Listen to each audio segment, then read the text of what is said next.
Right mga master, so welcome back. Ayan, dito na tayo sa laot. So dito lang kami sa harapan mga master, sa isla namin dito sa tinatawag na Pulo Isla. Bali, ano kami mga master ngayon, gagawin namin ay manglambat. Tapos mag-fishing naman tayo dito. So try lang natin baka makadali. So kapag wala tayong madali dito mga master ay manglambat kami. So try natin sumama manglambat. Nandito na sila. Kanina ay nakarating na tayo dito, tapos bumalik tayo kasi yung silip natin, yung gamit natin panglambat ay naiwan doon sa doon sa amin, kaya binalikan natin, kaya dito na tayo. So nandito na sila, pero nandun yata na sa kabila kasi parang may pinupuntahan sila. So try namin dito mga master kung makadali ba. I hope na makadali.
Fish on!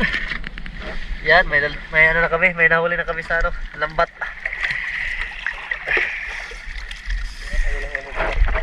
Ayos.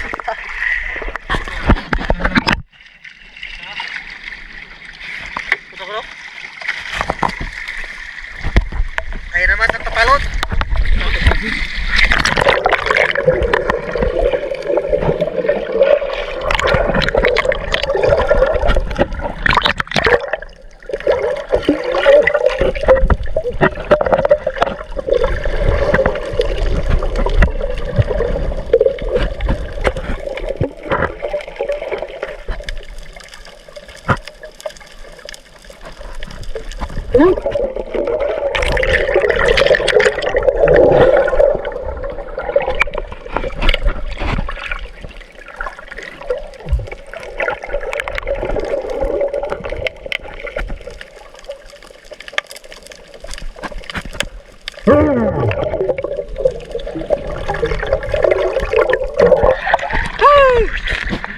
Ayos.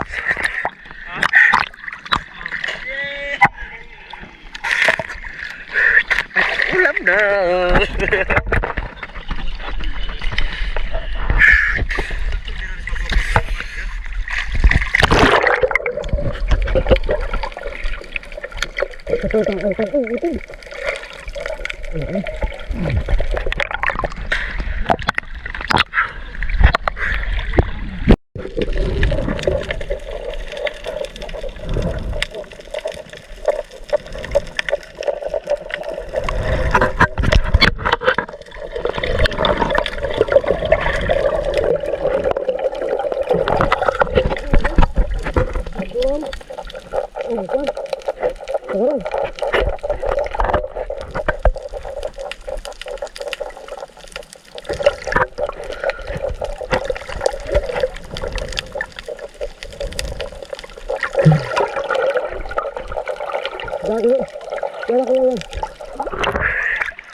Tara ka long.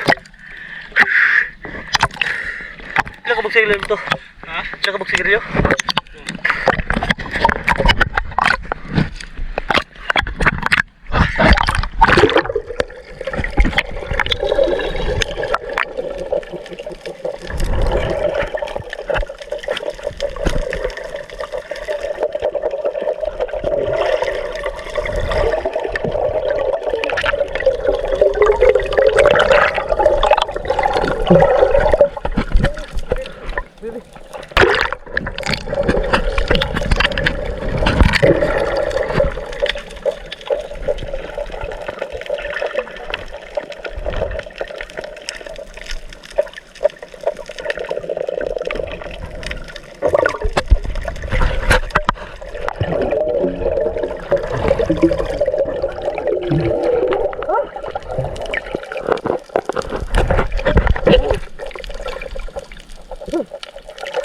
Alright mga masters, yun nga, tumabi muna kami dahil gagayat muna kami ng pagkain namin, yung ulam. So yun nga pala yung dalay natin, babaho at tulingan.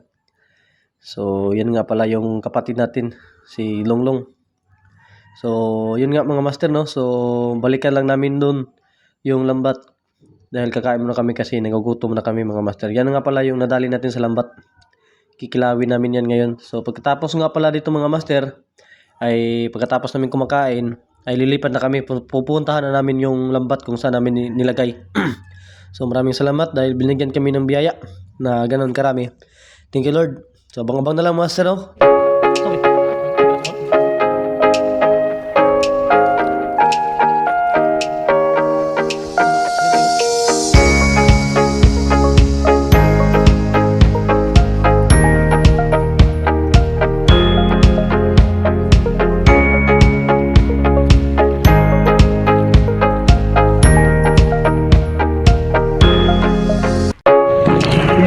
mga isda. Kain ka boy ha, kain ka. Kumain ka na maayos. Ano na king?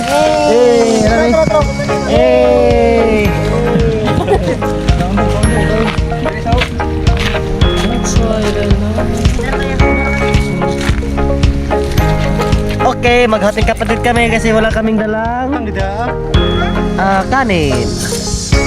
Tanaw siya putang diri sa kuwan.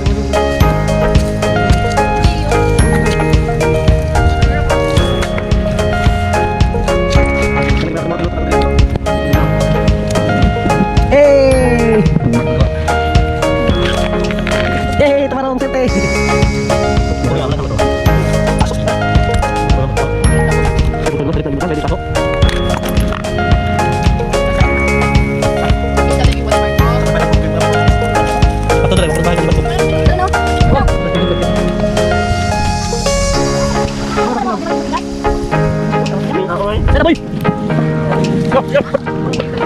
So yun nga mga master, tapos na kami kumain. So ayan, binalikan na namin yung lambat. So pagkatapos po nito, ay doon na lang kami sa tabi tanggalin namin yung isda. Tanggalin natin. So ipapakita namin sa inyo kung yung huli namin, kung gaano karami. So maraming salamat sa Panginoon dahil binigyan kami ng biyaya na ganon karami. So thank you Lord. Maraming salamat talaga. So yun nga mga master, no? So abang-abang na lang doon sa tabi. So yun nga pala yung mga nadali natin sa lambat, yun, no? Yung kulay mga puti. Ito yung isang yan mga master, tamarong kung tawagin sa amin dito. Yan, so maraming salamat talaga sa ating Panginoon na binigyan kami ng maraming biyaya. So yun, solve na yung pang-ulam namin ngayong hapon. So right, pagkatapos po nito mga master ay tatanggalin namin to dito, ilalagay namin sa bangka and then papunta na kami doon sa tabi para tanggalin lahat. So yun nga mga master, no? So bali dito na kami sa tabi, kanya-kanya na dahil medyo napakahaba tong lambat na to. Grabe, napakahaba talaga. So dahil kailangan namin na lahat kami ay tutulungan namin to lahat para madali lang matanggal yung mga isda. So mamaya, ito yung mga huli natin. Pagkatapos nito ay pakita natin sa inyo.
So ito na mga master, natapos na tayo sa pagtanggal sa lambat ng mga isda. So ito na pala yung nahuli namin. Tignan nyo na lang. Ayos. Gabi. Napakarami mga master. Thank you Lord talaga. Thank you talaga. So hindi namin akalain na aabot yan ng 10 kilo ata. So grabe. Thank you. So yun nga mga master, no? So ito na lahat ang nahuli natin. So grabe.